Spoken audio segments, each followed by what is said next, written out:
I don't know if anyone else in Canada feels this way. And I know this is like a left-wing kind of maybe even woke thing to say, but I am actually personally offended at how much time people in Canada, especially people who are elected officials, talk about climate change when Canada has all these other major pressing problems that are greatly affecting young people and just people in general. Basically, anyone who's not rich is having a very tough time in Canada dealing with like paying for groceries. I bought raspberries the other day.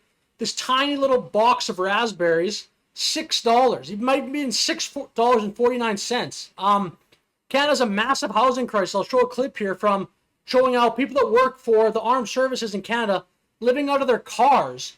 Yet so much of the conversation in Canada in the last 10, 15 years is about climate change. I find this so ridiculous. I'm not even saying that climate change, by the way, isn't true. Like, I think people like Elon Musk and David Friedberg who want to work on climate change and put those dollars to work in the private sector, that's great. Or you want to be rich and you want to put some of, like, say you earn hundreds of millions of dollars, whatever, you want to put some of that money towards philanthropy in terms of trying to solve climate change.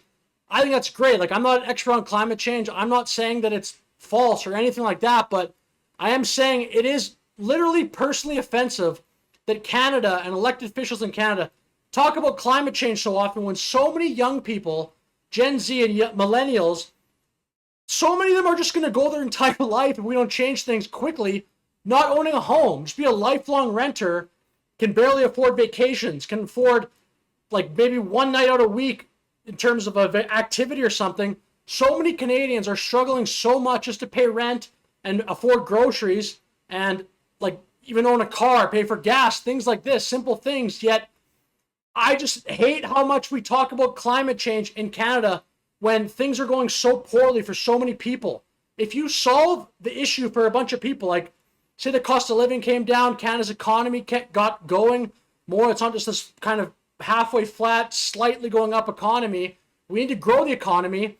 And if you had a country where the majority of your citizens can afford homes and can afford like leisure, can afford quality groceries and things like this, then I'd be actually okay with it. Then put money towards climate change. If you think that there's a potential that we're like, that climate change needs to be solved and you need to put some tax dollars towards that, fine. But in the current environment of Canada, it's very offensive. So many young people are struggling so much, and solve this first and put all the, like your priority number one should be that. And essentially all the resources that you can afford should go to how do we make sure that young people don't go their entire lives just being screwed, not having any equity built up in anything.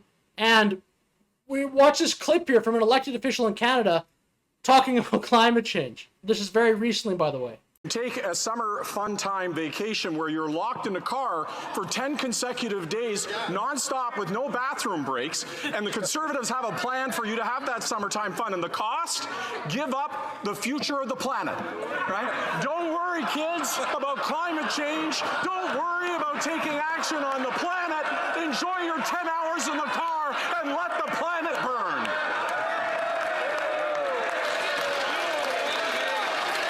Now contrast that to this clip here about talking about how many people that work for the armed forces in Canada live out of their cars. Telling me that inflation is so bad in Canada that active current members of our Canadian Armed Forces cannot afford the cost of living and are having to come to you for help.